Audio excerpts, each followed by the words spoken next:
So let's talk a little bit about karmic transference. This is essentially a process where a sorcerer puts their negativity, their unprocessed traumas onto another person. So instead of having to navigate those traumas, instead of having to resolve those insecurities, what they will do is reassign that energy to another person who is essentially an energetic match for that energy. It is also a swapping process. The reason why a sorcerer does this is to be able to wear, steal, and snatch the light energy of the person they are dumping their karma onto. So essentially, what a sorcerer wants to do is fill a person's aura, mind, and spirit up with so much negativity that they become disconnected from their own light. And so, the key about this type of karmic transference is to understand that if someone is putting their karma onto you, the only reason why they can successfully do this is because you may be called to navigate or process similar types of trauma. Now, this is not to say that you have to process their trauma. This is not to say that you are called to process anybody else's karma. But this is to say that as you process your own karma, your own insecurities, your own traumas, then that sorcerer will not be able to continue to put that negative energy onto you. So, if we wanted to know whether someone is doing this type of magic to us, whether someone is dumping their karma and their traumas onto us, here are a few signs. For one, you are not going to feel like yourself, specifically because you are going to find yourself working through things that you thought you already overcame. You may think, I've already resolved this karmic issue, I've already dealt with this trauma, and yet it keeps recycling, it keeps circulating back up again. And this is because someone is transferring a similar type of karma onto you. So there are times where sorcerers will place energies, entities, karmic loops into our aura, and we will take it as our own and start working through that trauma when it's not even ours to work through.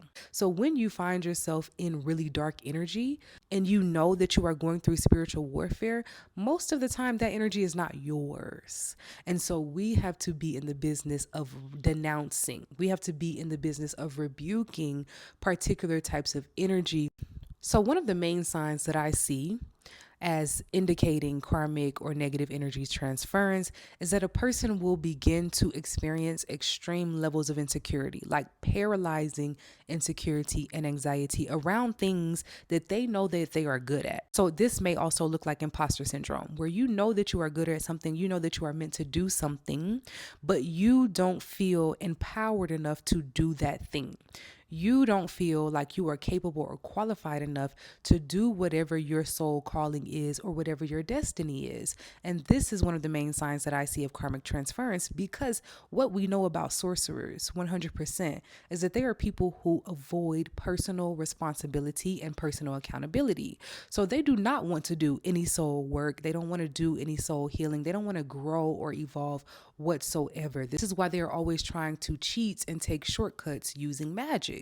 And so when you start to feel like you don't have what it takes to work through your destiny, when 100% you do, this is likely because there is a sorcerer who does not want to do any real spiritual evolution or healing work, putting that energy out onto you.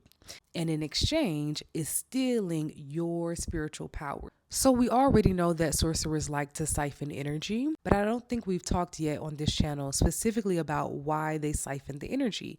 And is essentially it is to wear the energy. It's really just like putting on a coat or putting on a hat or putting on a wig. That is essentially how sorcerers will swap and wear a person's energy. Pull and siphon the light power energy of another person using some dark entity, and as that entity funnels the light energy of the target back to the sorcerer, then that sorcerer glows in the light power, magic, and energy of the person whose energy is being siphoned. I hope this makes sense.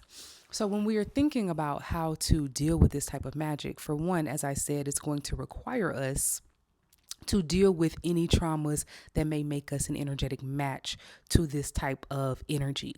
Things like insecurity will be things related to blocked throat chakras, not speaking up for oneself, people pleasing, having weak boundaries. These are all things that make us more vulnerable, right, to this type of magic where someone literally comes in, steals your energy, and dumps a whole bunch of BS onto you. So we have to essentially always be in the shadow work business. And so shadow work in this situation is also going to look like being mindful and aware of what you are feeling and asking yourself, your higher self, your spirit team, whether the energy is actually yours or not.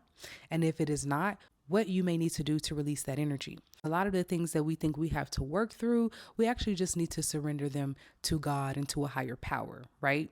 As always, I am available for readings for those who may feel called to learn more about their spiritual situation and need guidance in this matter. All readings are performed live over Zoom unless you are booking a pay what you can read, which are usually pre-recorded and then sent as a link. If you benefit from the conversations we have here on the YouTube, please know that on the Patreon, we go 10 times deeper in the information about rituals, magic, spirituality. May peace and bliss be upon each and every person who genuinely wishes peace and bliss upon me. Ashe.